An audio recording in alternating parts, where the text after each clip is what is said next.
Good morning, everyone. My name is David Jacobs. I'm a first-year MBA student. It's my pleasure to welcome you to the Football Analytics panel.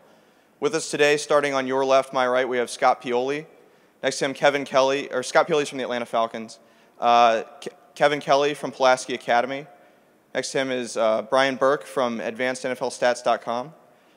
Next to him is Parag Marate from the San Francisco 49ers. And the moderator today is Susie Colbert from ESPN. This panel is scheduled to run until 11:20. The panel is designed to have 45 minutes of panel discussion and 15 minutes of Q&A.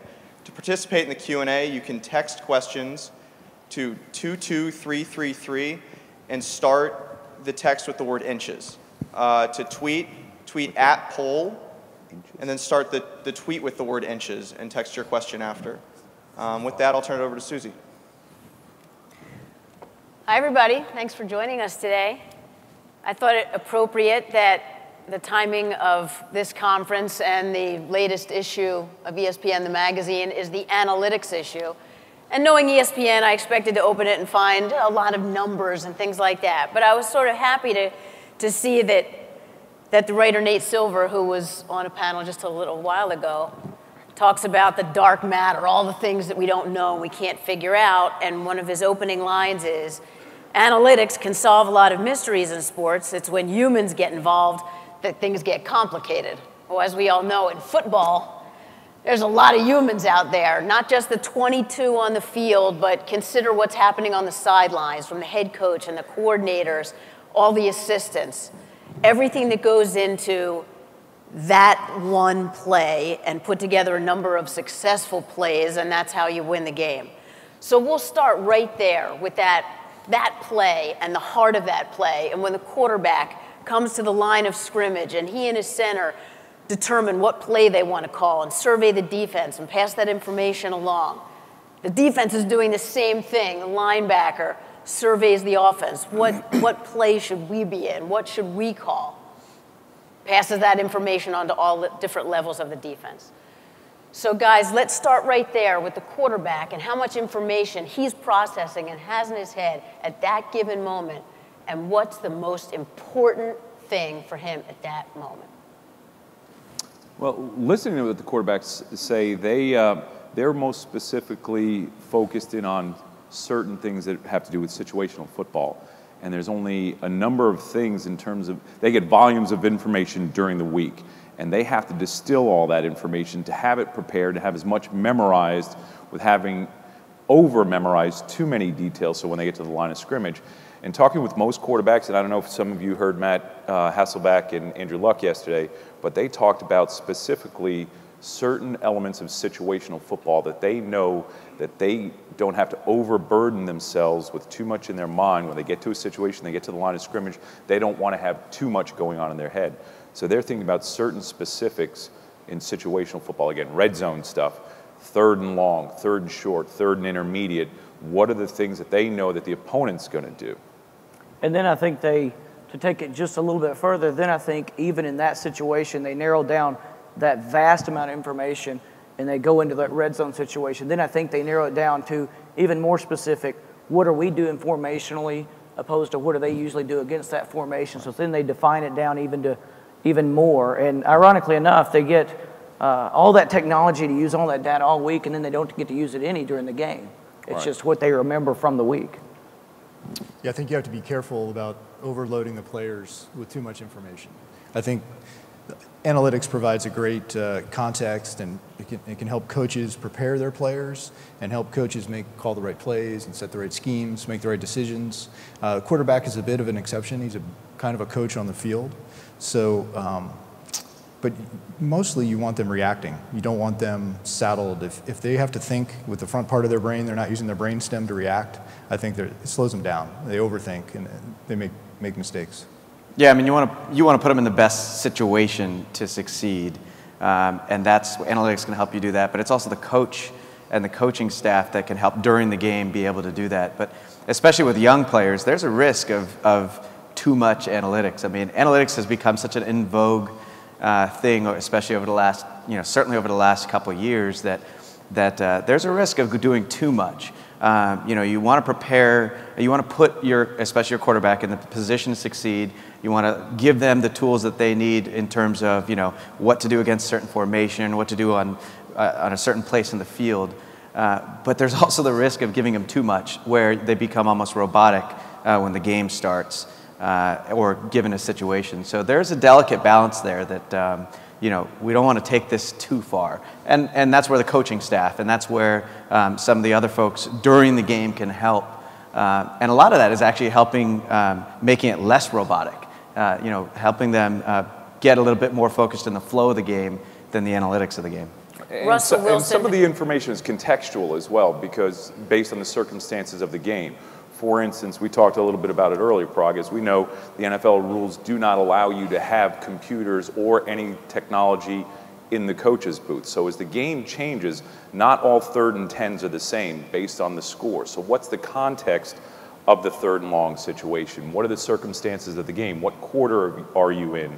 How many more times do you think you're going to get the ball? So those things really change, and that's what the players also say is information's great, but if it's not distilled down into a certain context or set of circumstances, they really can't use it efficiently. And being able to handle it in the most clutch situations. Russell Wilson, who's the Super Bowl winning quarterback, talks about why he's been able to be so clutch is that he spent so much time studying these critical situations at the end of halves, at the end of games, what the opponent does, what the opponent's tendencies are in those situations.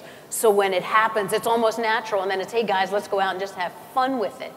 But how much goes into preparing for those specific situations?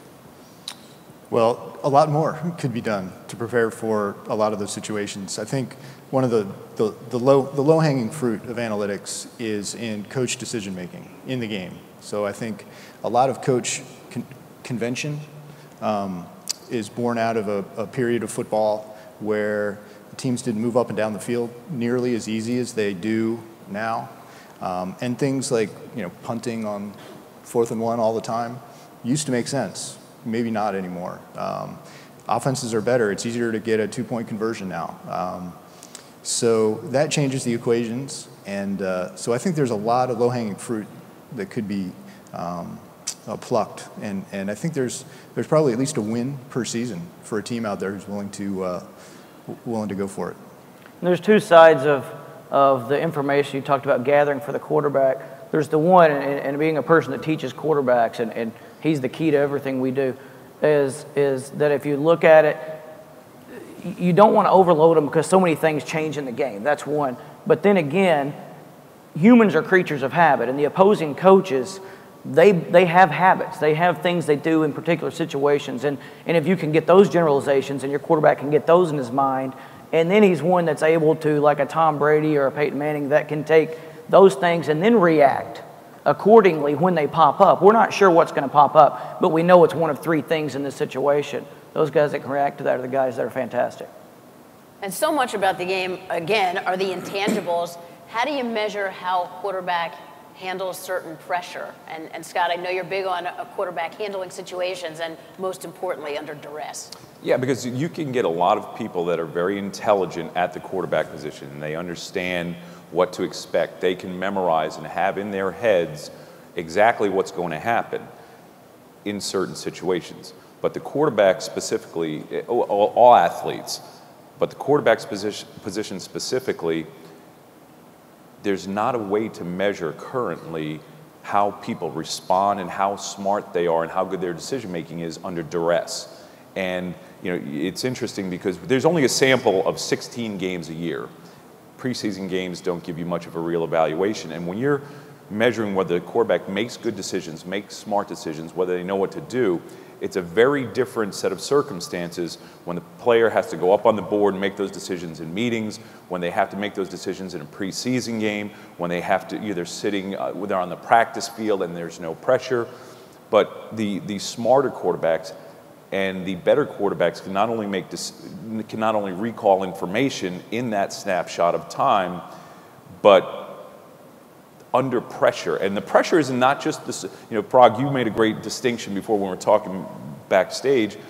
What is pressure? Is the pressure of that play, that moment, getting pressure from from a defensive player who's about to hit him, or is the pressure about the game circumstances? Is it 2 minutes? Is it, how many points are they down by? How many scores do they have to get to a certain place?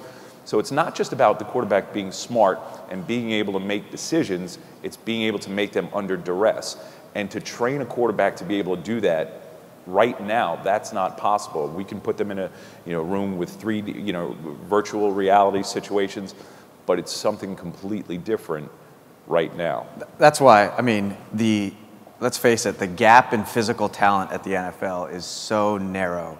It's such a small margin in terms of physical skill sets of NFL players.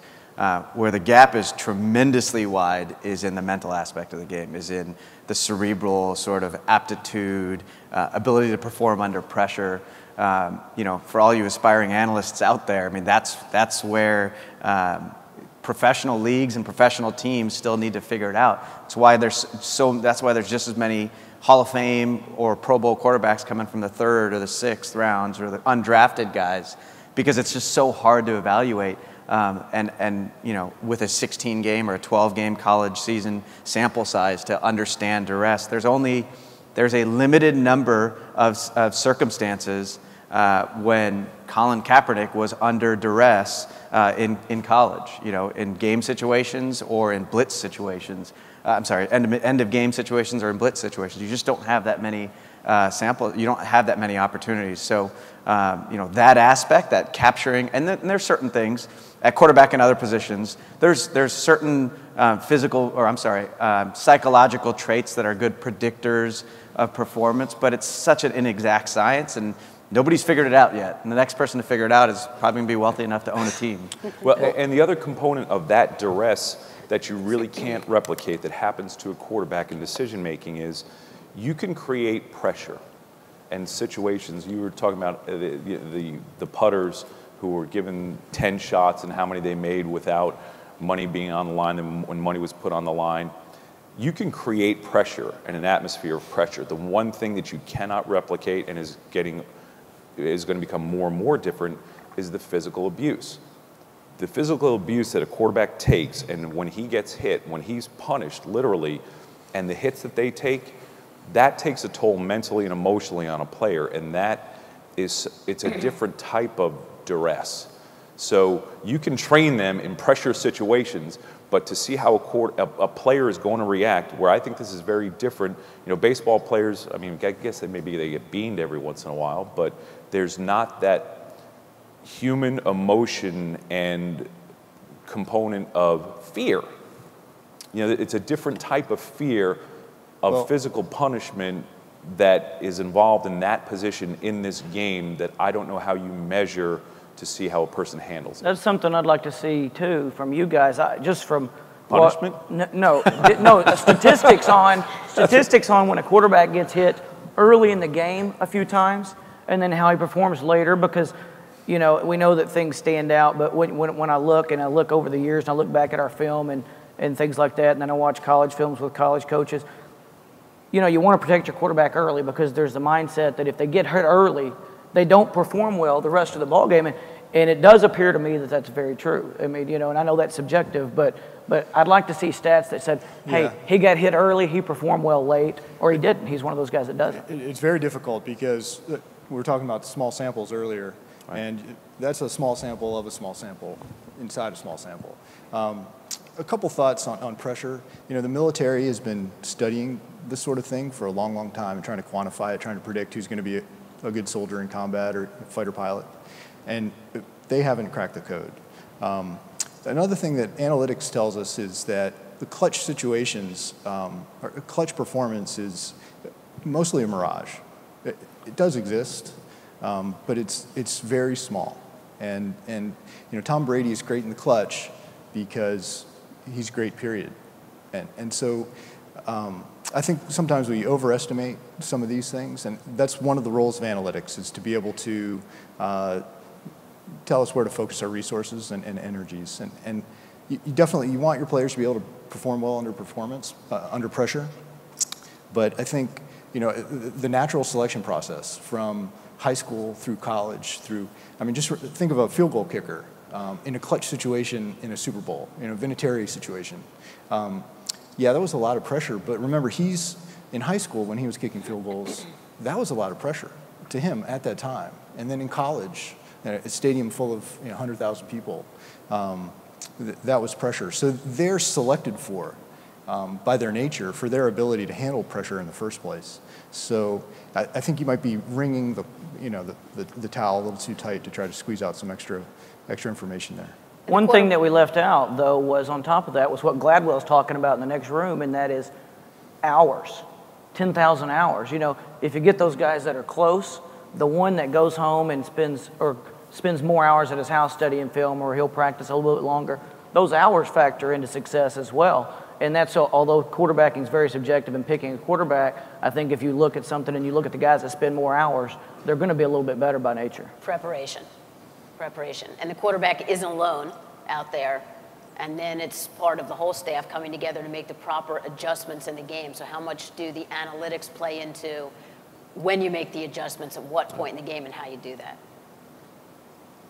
And as we're talking about this, I'm thinking, I watched two very good NFL quarterbacks, careers change near the end because of the volume of hits over the career. I mean, those of you that are from this area, you saw it happen, and this is not a shot at anyone, because I still don't know how quarterbacks do that. Watching Drew Bledsoe near the end of his career, who had this, the strength and the fortitude to stand in there, everyone starts to complain at the end of his career how he's throwing out off his back foot.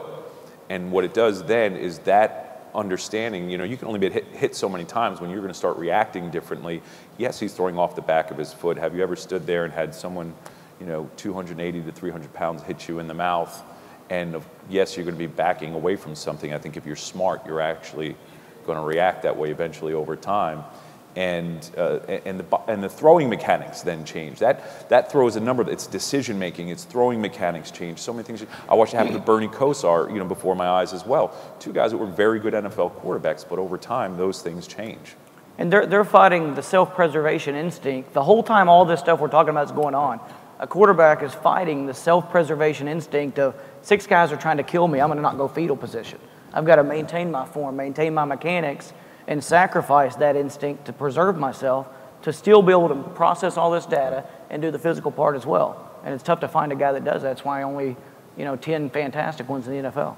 Well, let's take it to the process of trying to find the right players. And with the combine having just wrapped up, how much of this stuff going on now and used to judge is antiquated, is out of date? So I would say there's definitely physical measurements, athletic traits that are good predictors of performance, just like there are on the mental side, that teams can still use to help identify talent. But for the most part, where teams are actually getting value out of the combine is 2 different things. One is the medical, because it's your first time you actually get your hands on the player and understand, medically. And 2 is the interview and sort of that psychological piece and understanding how a player is wired, and how they respond to pressure situations in a group interview setting. But the other, the traits, they've come more into play, I would say, in the later rounds. Early in the draft, you're looking for the complete player that has all the tools. Later in the draft is when you take chances a little bit, where there might be one differentiating trait, whether it's speed, size, arm length, whatever it might be, that you think is a good predictor of performance. That's when somebody who's a couple standard deviations beyond at speed or in something else. That's in the 4th, 5th, 6th, 7th round, where you'll go and take a chance on a player. And those are things that you're figuring out at the combine. The combine is also the one place you get at least standardized or like indexed performance of players, because otherwise everybody goes and does their own workouts at their own colleges at their own pro days. It bothers me that so many of the top players decline to work out now at the combine and just do it at their pro day, because they're at their home field they get to throw to their home receivers and no pressure. The one thing at least you get at the combine is everybody in the same petri dish. Everybody you get to look at through the same lens and on the same field. Well, then there is value, because you're saying in one sense things are outdated and you don't really use them, but you'd like to see them all matched against each other, at least at some point. Mm-hmm. And it's also good to see them act and react in the first time that they are experiencing real NFL pressure. Because those kids, by the time we get them for interviews, that first morning they get in there, they're getting pulled, poked, prodded by doctors and everything, x-rayed and MRI'd. By the time that we get them that night, they're exhausted. So when, sleep deprivation is actually sometimes, it's a bad thing for all of us personally, but to watch other people react in those circumstances, it's actually a pretty good thing. And I'm with Parag. There's a lot of things that we do. Any of it has value as long as you use it in the proper context and you look at it through the proper lens. And there's certain things, they were talking yesterday about the 40-yard dash time and how antiquated the 40-yard dash time is. How many times will you see a player actually run 40 yards? Parag, you brought up your point last year about what was it you called Flying it? 20. Right, exactly right. And there's different things. We love the idea that it is everyone is running on the same surface. Everyone is jumping on the same surface. There's I remember when I first got into scouting, I had to go, I had all the smaller, the MEAC, the SWAC, and the CIAA schools, and when we would work players out, we would be working them out on gymnasium floors in, not the best of circumstances. And then you go to, the University of Nebraska, and you've got players running and working out and giving you numbers on their brand new shiny indoor facility, with a field turf field that has a nice little bounce to it. And so not all of the numbers and the information that you're gathering is the same information. And I think another thing that we get at the Combine is just, again, the ability to see these kids under stress and under pressure, working out, not working out. What's happened in the Combine that I think that has become much tougher to evaluate is when we try to evaluate and put a number or a grade, so to speak, on the interview and who they are and who the kid is, because we've only got 15 minutes to interview them in person. And I think that, a lot of these kids are trained now where they can fool you as a person in order to assign a value of what you think that their makeup is, to have some sort of standard, so to speak, for the evaluation is really difficult at this Scott, point. the NFL obviously very famously vets all the players and goes way, way back and talks to their, the principal at the junior high and all that kind of stuff. But Kevin, sort of relate, you've had so much success at the high school level, what you see in terms of translating talent that you might see at your level and then moving on up, and how colleges approach that and look for that type of talent at the high school level. It's interesting listening to these guys and watching the Combine and talking to a few of the NFL guys I've gotten to. The two different directions that they come from. They talked about, that some people just look at the numbers, and I think coaches, I said it backstage, I think coaches have egos, and they think, give me a kid that can run this fast, jump this high, and I can turn him into a great player. And then there's the other coaches that go completely the other way and literally place a lot more emphasis. Now, they all take some of it into the equation, but they'll look at a kid that just keeps making plays on film, and they want them. And then there's the ones that are kind of right down the middle of the road. But, I would say that you can see a great player in high school, and a lot of times because his numbers aren't good, he will go play at a smaller college, and then the NFL will end up finding him. You guys do a better job, I think, of finding guys than the college guys do. Maybe you guys at that point end up looking at football players a little bit more than they do, but you are getting to interview them and stuff. But they've got more access. They can sit down and talk to a kid for an hour, when they're in his home for however long they want to. They should be a little better at it than they are, in my opinion.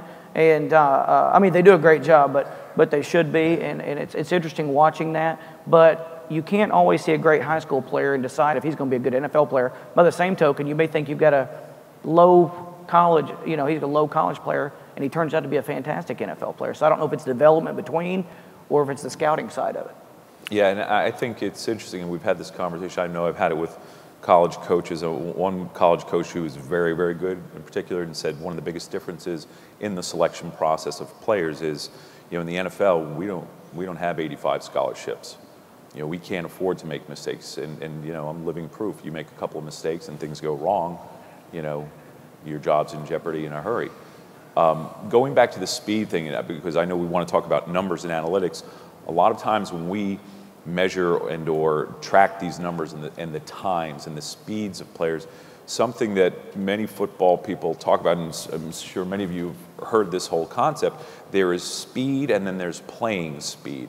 There's playing speed and there's competitive speed. And something that 40-yard dash times and any time numbers can't give you is football is a reactive sport. And for years I know we've been doing different things where we have players stand and they flash lights and they react to different lights. But again, trying to replicate how a player is in a situation, and I think of one safety in particular that was a remarkable speed athlete and a remarkably trained athlete. And his 40 time was in the 4.3s, and he was just a remarkable straight line speed athlete.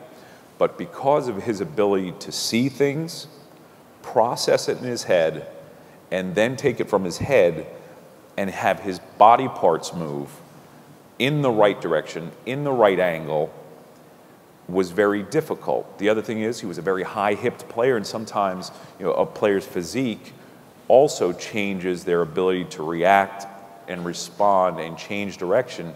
So this player who was a 4.3 player so infrequently would have to run in a straight line without having to see things and react. He actually played at a speed that was maybe 4.7 or less because of his inability to see, process, get things in motion, get the hips dropped. So what you see, the times are indicators. They're wonderful flags to tell you this is what he's capable of, but then you have to do the film work and the intelligence work to see how all that's actually going to manifest itself in reality. I think we have a perfect example of that with reaction time and it covering up or overcompensating for speed, more than offsetting for speed, and that's Frank Gore. Frank Gore, has been in the NFL 9 years, going on 10 years, and he's probably one of the slower running backs in the NFL. He had a 4.6 coming out of college, although he still refuses to believe that. But what differentiates him... Is it a contract year? No, he's got one more. But what still differentiates him and why he went to the Pro Bowl this past year as the second oldest starting running back in the NFL is his reaction, is his ability to see things and react to them in such a nanosecond that it more than compensates for a difference between 4.6 and 4.4 speed. And so, and that's why what's actually a really interesting thing with Frank, and here's some statistical evidence of what I just said, is that he was close to the league leaders in runs for more than 20 yards. I think he was like top 2 or top 3 in the NFL. Now he got caught, and so he didn't have the 50-yard touchdown runs, all but 1 or 2. But he had a lot of those 20-yard runs, and those have high value because, he's one of the slower running backs, but he gets there before the 4.3 running back's going to get there, and he's built out a Hall of Fame type career because of it. Well, don't you think that's your line? I mean, it's a combination of a lot of things, but one of the great discoveries of analytics is just how much we can begin to parse the performance of a running back, say, from his line. And we can see, based on distributions of yards gained from line of scrimmage, what belongs to the line, what belongs to the running back. And Football Outsiders is way out in front on this. And so, maybe Frank Gore's holding you back. I mean, we have to question our assumptions sometimes. Maybe the one thing that is important in a running back is that, after the first few yards from the line of scrimmage, that's all the line. The value in the running back is then, at least when it comes to running and not, picking up the blitz, is that breakaway 40 speed. So one of the things analytics can do is help identify our assumptions, make our assumptions explicit, and we can question them scientifically. And I think there's a lot of value in that. And that's where analytics are critical. It makes you ask the why, not just one time, but 3 times, 2 times, 3 times, 4 times. And in the case of Frank Gore, to me, it's a fascinating thing because Frank Gore, since the time that he came out, the one thing that he has always had, and again, I'm not sure how you measure it, is vision.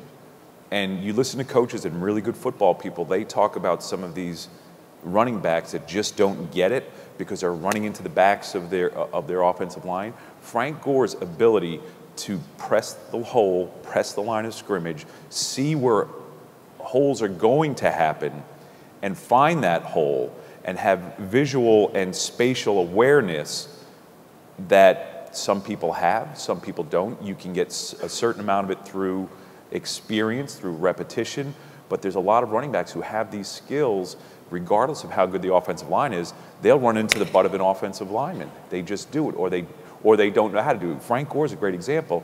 And yesterday, you know, they were talking about how they tested Jerry Rice in his speed and how he was a slower receiver, even at the beginning of his career, but then was even slower near the end of his career. One of the things that Jerry Rice had that was remarkable was he always knew how to get open. And it wasn't, he had an ability to see defenders, know when to not only accelerate, but decelerate.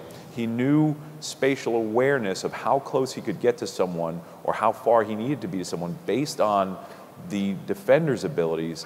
And again, I don't know how you measure that or how we can measure that, but that's where you get the marriage between, it's a marriage. You know, you can't be just a stubborn football person and not pay attention to the numbers and the realities of certain analytics, but you also can't be so numbers driven that you miss the Frank Gores, or you miss, you know, Jamal Charles for the first couple of years of his career could not find the hole. He just couldn't do it, and he has rare speed. I mean, I think he was the Big 8 sprint, or what is that conversation? It's a Big 12. Big 12, still a Big 8. I think where we're getting to, and one of these guys is probably going to come up with it, and if you do, I want a piece of the pie. Is you talked about mixing the processing with the speed and trying to do something. Now, as you watch ESPN and replays, they'll show the miles per hour somebody's running across the field. Somebody's going to end up getting the video and using that to do the speeds. They're going to take a middle linebacker and put them in the center of the field and go, okay, there's a toss sweep or a tunnel or a bubble to the sideline. How fast, from the moment the ball was in the quarterback's hand to the first initiative that was where the ball was going, did he go 17 yards to the numbers? You know, I think when they'll start measuring that speed on top of the 40 stuff, now you're getting the processing and the distance and the speed and all that kind of stuff. In a game situation, there's your pressure situation. And somebody's going to come up with that and do a scouting, and here are the numbers. When he sees a play from that moment, he can run 26 yards this fast, or he can run 40 yards this fast. Technology has changed a lot of how data can be collected. Artie Bogren is the Senior VP of Global Research and Analytics for ESPN, and his main point was stats don't matter if you don't have good data and you don't have quality input to collect the data. So how much has new technology helped to collect better data? I think we're all here because of the technology over the last 15, 20 years. Sports analytics, I think, was born out of kind of an outsider, amateur, enthusiast type of community, and it still largely is. And I think the guys like me who are on the outside, who might have a website or do this for fun, are ahead of actual teams and ahead of media outlets in a lot of these categories we're talking about today. So, and that was enabled by the technology, by the internet, by just we can run simulations and models for basically free. I mean, the father of football analytics was actually a quarterback, Virgil Carter, who played for the Bengals and the Bears, I believe, back in the early 70s, late 60s. And he was getting a master's degree in operations research, and he was feeding punch cards into a mainframe, 60s era mainframe. And he was doing expected points curves, and he was figuring stuff about fourth down out, decades before we rediscovered it. And modern technology has completely changed that. We can do all kinds of things in split seconds that it would take even a team with all its resources, years to do. But I'll say this. Let me take your guy's quote a little bit further. What's his name? Artie? So Artie, let me take that one more step, because the data is as good. The analytics is as good as the data, but none of it is any good without the communication, right? So whether whether somebody running a website or whether a club, you could have tons of data and tons of good analytics, but if it's not synthesized and communicated in a way that a coach or a player or a front office executive can understand and, more importantly, use, then it's useless. So who cares if you have good data? I talk about it all the time. Give me a 6 out of 10, insightful piece of analysis that's communicated really succinctly, that you can give to a coach who doesn't understand analytics as well, and he can go and implement it, versus a 10 out of 10 piece that's a theoretical document that sits that belongs in a library, not in a player's room. So data is great, analytics is great, communication of it is the most important thing. Yeah. I would kill to be a coach in the NFL as far as the gamesmanship. I love where I'm at, but we don't have the access to the same data and the information. I mean, you guys have things they could literally lay out statistically and give you the optimum level, and you would have basically the casino theory in that you're always going to win big picture, because you could have something laid out telling you exactly when to go for it on 4th down and when you shouldn't, exactly when you should take this penalty and make it, would you be better off for 1st and 20 or first and 20 or 2nd and 10? You guys have all that access, that information. But here's the problem, right? Here's the problem. If you don't communicate in a way that you can convince a coach of that, right? Casino models are great. I'm glad you brought that up, because what you do with analytics, let's say on 4th down, you can understand how to move the odds from 48% to 52%, right? And in casino, you're going to make billions of dollars doing that, right? In the NFL or in games, you're still better off if you do that 100 times or 200 times, right? And so you convince a player or a coach to do this because you're going to go from 48 to 52. Then when it doesn't work out, you still had a good process, but you have a bad result, then the coach or whoever is going to say, hey, wait a second, it didn't work. Right? And so you're not actually, and that's the key thing with analytics, is you're not taking something and making it 100%.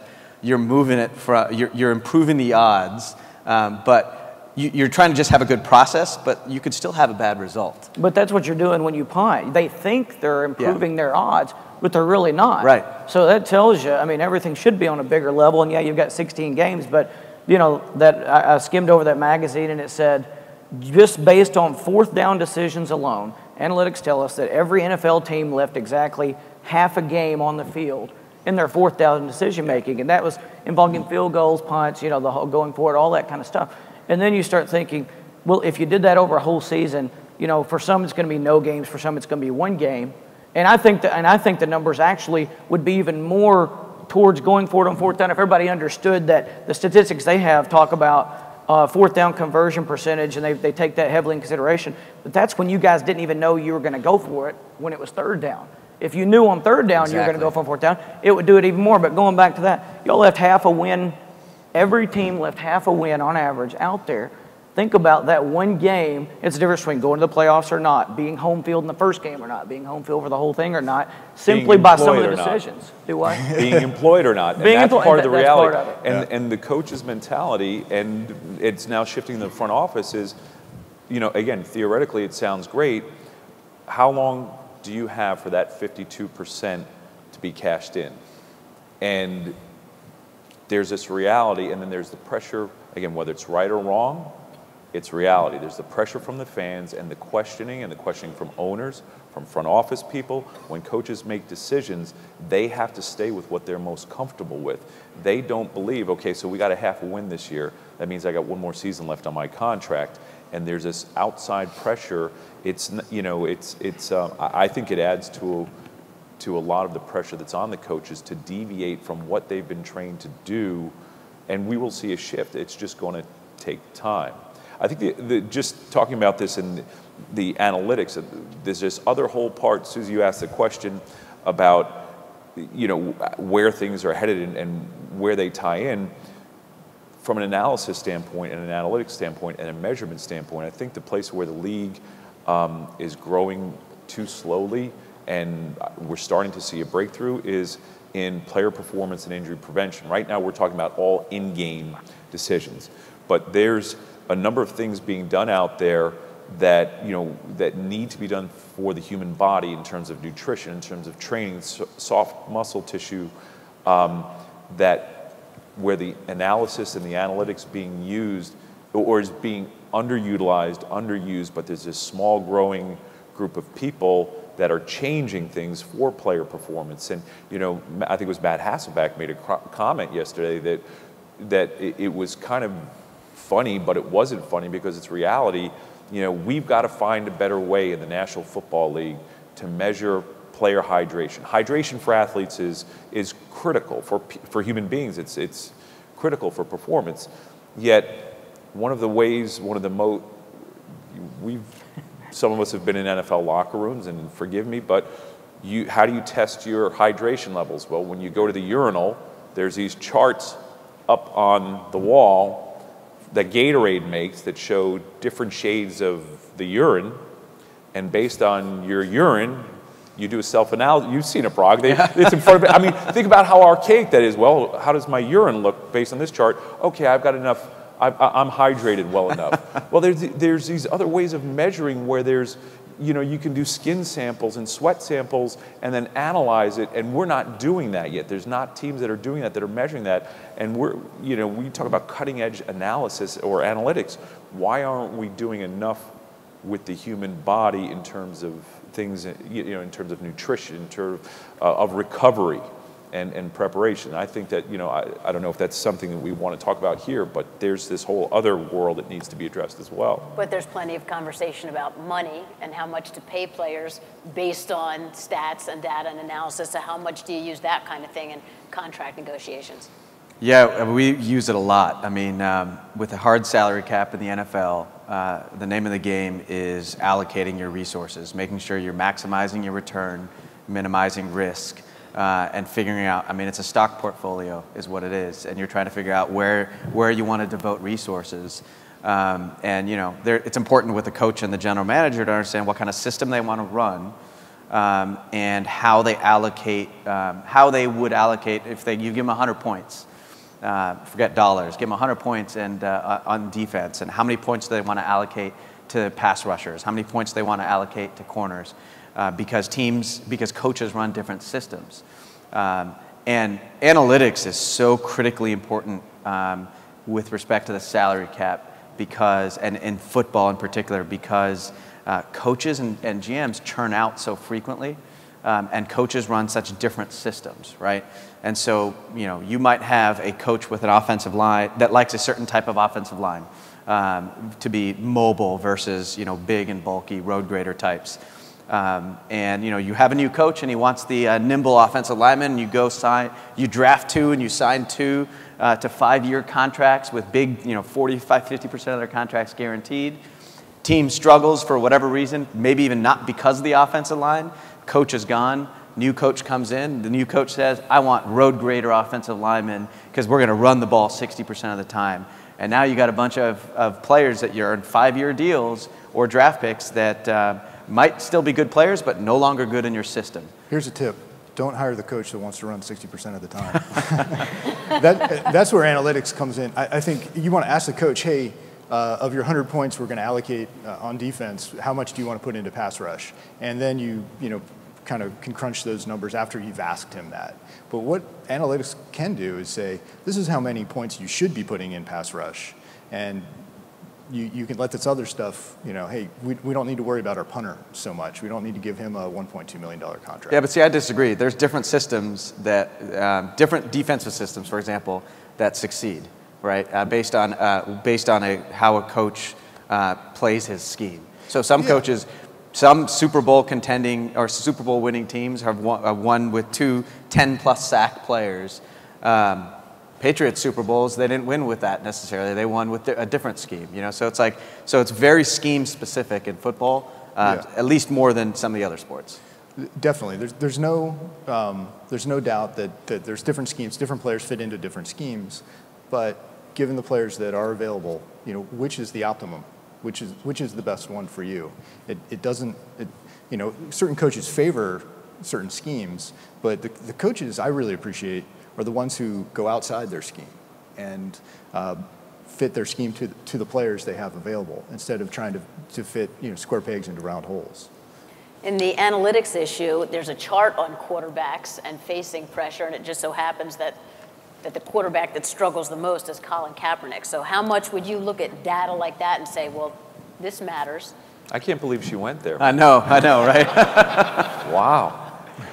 Well, I guess, you know, I could have a different answer if he was under contract for 8 more years versus under contract for 1 more year. So I'm particularly intrigued with that article, which I have to go and read. But it absolutely plays a big role. I mean, both sides in a contract negotiation, both sides are using analytics and data to help support. I mean, it's confirmation bias to the max, right? Everybody's trying to find all evidence that supports whatever theory or whatever contract demand that they want to make. And you can cut it and slice it in a lot of ways that help you. And, you know, here's one that may not help them as much. So that's why I'm looking forward to reading it. Brian, what kind of data is out there that could help teams more?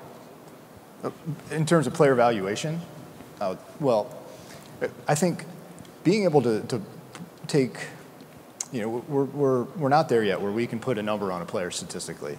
And one of the things that I think we have to recognize as analysts is the limitations of analytics. So football is kind of unique because we've been talking about small sample sizes. That's also a blessing, right? Because there's 11 minutes of action, I think, in a 60-minute football game, or 3 hour, however you want to look at it. So you can, and a player's on the field for only a fraction of that 11 minutes. So if you want to watch every snap of that player for an entire game, you can do that. You can't watch every at-bat of a baseball player, or, you know, every minute on ice of a hockey player or basketball player on the court, but you can on football. So there's, you know, statistics is really valuable when you're not able to actually, experts are not able to make qualitative judgments. That's when statistics is really, really valuable. So I think this is one area where we're just not there yet, and it's one of the high-hanging, you know, the fruit higher up on the tree. There's a lot more lower-hanging fruit we can get there. You can kind of do a mix where you do qualitative to quantitative, where you ask scouts and coaches, front office personnel guys, hey, what number, how do you value this player? And then you've got a number, and then you can go through all your analytics and quantitative analysis and optimize things and say, this guy's worth this much money, or this long a contract. But purely statistically, we're just not there yet. We have the first question on here from you guys works into that, and job security. And the question is, we heard a risk to implementing analytics in teams is the risk of being fired if it doesn't work. If the front office backs the coach, why is that true? So I'll take a first stab at that. I mean, there's a lot of pressures, there's a lot of factors that go into you know, the decision to find a new coach or a new general manager. And, you know, analytics is just one piece of it. Whether or not the ownership or front office supports the use of analytics and the coach supports it or not. There's just so many factors. There's you know, team performance, there's the marketing aspect, there's other pressures, there's other issues. And again, you're just moving the odds, like I said, from 48 to 52%. And so a lot of times it's not just coaches that fall victim to, hey, I know you moved it to 52%, but it didn't work, so it's wrong. I mean, owners are, you know, just as guilty of doing that as well. In that, yeah, okay, you might have made all the right decisions, but we had bad results, so we're going to make a change. And so, you know, that sort of thinking is, everyone's susceptible to that. And I think, you know, Prague, you're hitting on an interesting point that, you know, in the relationships I've been able to cultivate with owners, and I've talked to quite a few owners over the years, I don't know if this is a newer trend or not, because I don't know how we would study it historically, but I have seen a number of head coach and general manager firings over the last several years where owners really didn't want to fire people.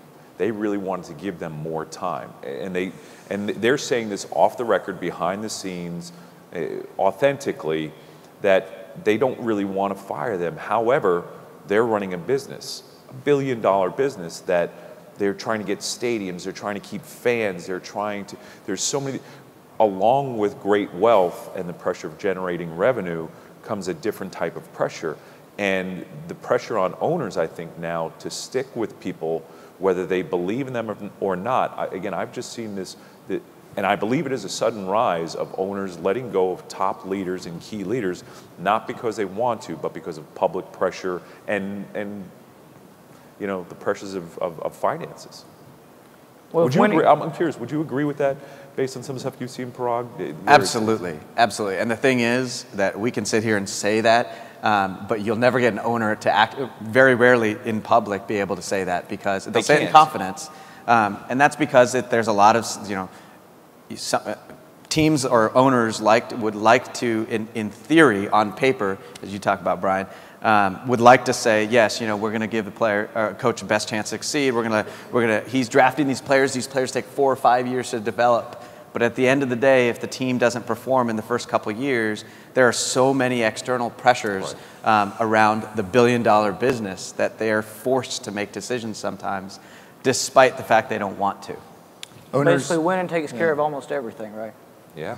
Owners who are analytics friendly, and a lot of these guys are, you know, I hang out with them all the time.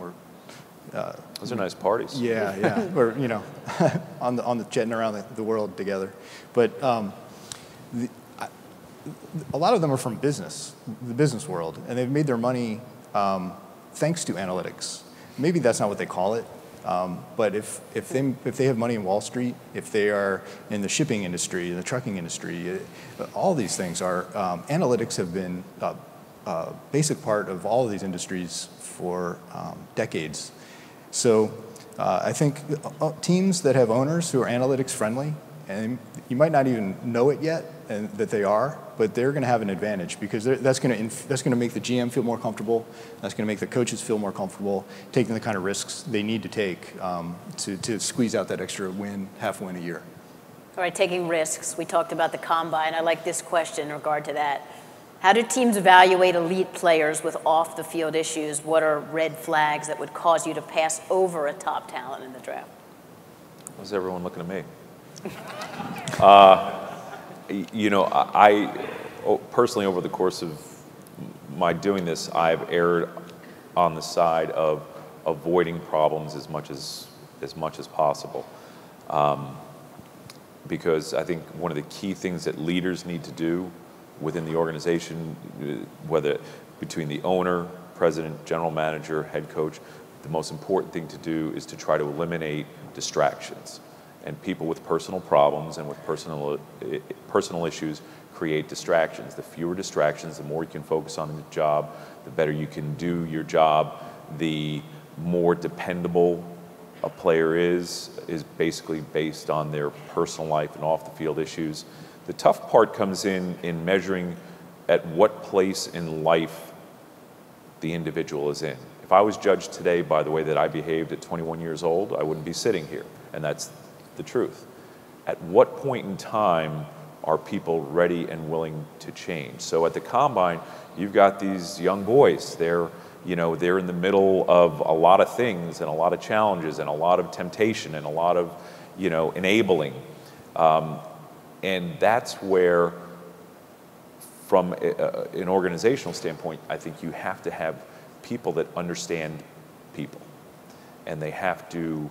And you're going to make mistakes. I've made plenty of mistakes, but you've got to get that more often right versus wrong. And I'm a firm believer and a true believer in trying to have as few of those problem players as possible. And I also think that if you're going to take them on, you better have not only an infrastructure that handles those players and teaches them, but you better have a plan. And you can't just take someone and say, okay, we're going to fix it when it gets here. Well, how are you going to fix it? What are the resources that you're going to put towards it? Because there's a salary cap and everything, but there's no limit on the resources that you can provide for a player to help that person navigate themselves through their personal problems or some of their personal problems. I had, just to show you guys, maybe from the other side, I had a young man that graduated and got drafted by the Cincinnati Bengals. And one of the guys that he got drafted behind, that they drafted another young man, and they gave him a really, really big contract with guaranteed upfront money. And he was staying with this guy the first, when they first went into spring training and all that kind of stuff. And he was telling me this guy paid no attention to football off the field because it was the first time he had ever had access to so much money. And although y'all sent him to the rookie symposium about, you know, how to manage your money and who to associate with, you know, they're going to go out and do their own thing. They said he spent all his time from the time he left to the time he got back to the facility buying stuff that he had never seen before, doing this and fielding calls and doing all that kind of stuff. So, you know, it's not only where are they and are they ready to change, but maybe how ready are they to adapt to something completely new in their lives. Right, like immediate wealth or perceived immediate wealth. Right. Kevin, I think you could relate to this just based on the success you've had at the high school level, but with the philosophy of not punting, but sort of relate this to the NFL. In a season of such small sample size, how can you convince coaches and teams to trust the process over the outcome? You know, I've been real fortunate to speak to a lot of coaches, NFL coaches and some college coaches, and they all say the same thing Scott said. You know, it's risk aversion when you talk about trusting that process. And then Prague said, you know, well, even when they trust it, and it might just raise your percentage chance right there to 52% chance, and then you make the wrong decision, you know, but overall, if you get somebody that's, I hate to say intelligent enough, but intelligent enough, courageous enough, that's what it's going to take, that can take a number and go, yes, we don't know what the answer is going to be, but this is no different than choosing to run right here or throw a pass right here or what play call you choose. Everything we think we do, we think to improve our chances to win the game in that instant. And we don't know about the run or the pass. That's subjective, but we do know in those instances. So it's going to take somebody that's courageous enough to deal with the media, deal with an owner, and go, you know what, yeah, I might get fired, but $3 million will last me till I get hired again, you know? Since we know that injuries can take down a season, what progress has been made in football using analytics to prevent injuries? Not enough. 16-game season, a player misses a month, they're out a quarter of the year. A quarter of the season is missed, and you know, you give a quarterback $20 million, and you know they have a big chunk of your salary cap, and players hurt, and you know that's you know we call it injured money. We do an analysis every year looking at you know how much money was not even on the field, was in the hospital each year, and looking at by teams.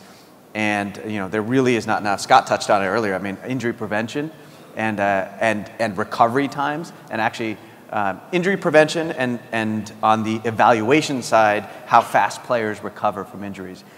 Because you know there are some trends there. It's remarkable that some players you know had 10-year careers and never missed a game, and yet there's other players at the same position who had 2 or 3 year careers that would miss 6-8 games a year. And you know, understanding you know soft tissue injuries, things like that, there's not enough done on that. Yeah, you know, in my year of I don't call it unemployment, it was underemployment working in the media business.